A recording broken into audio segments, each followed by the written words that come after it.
1 year after the October 7 attack, which resulted in 1,200 people killed and 251 taken hostage, Israel's army chief has said that it has defeated the military wing of Hamas and continued to combat its terrorist capabilities. However, this claim about the Palestinian movement is not shared by analysts Euronews spoke to. So if, say, for example, we think it's lost 6,000 fighters, it also seems to be recruiting, or I should say, mobilizing about 6,000 members of its reserves, who are certainly not as well trained as the initial batch, but probably still able to hold a gun and fire rocket launchers at Israeli tanks. I think we can safely say that Hamas has been working to restore some of its damaged tunnels. A recent major blow to Hamas was the assassination of exiled political leader Ismail Haniyeh on July 31st while he was visiting Iran.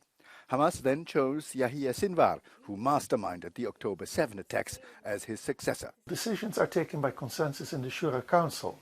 Of course, Yahya Sinwar would have a strong voice because of what happened on October 7th and the way he is regarded within Hamas and maybe outside Hamas as a strong leader. And because he has Israeli hostages, that gives him a strong card. Sinwar is seen as a hardliner.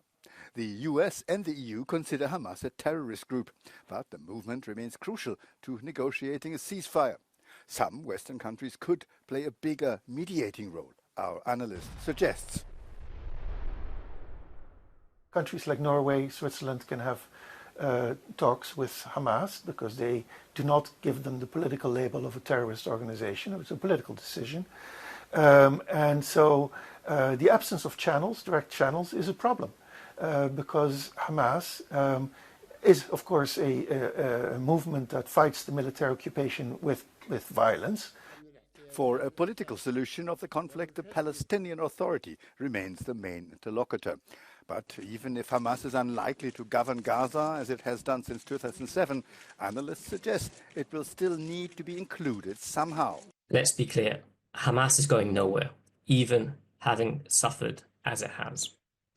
It will always be able to, at the very least, oppose any outside intervention in Gaza, whether that is an Israeli intervention, as it is doing at the moment, or whether that is the intervention of the Palestinian Authority in the future, or an international force.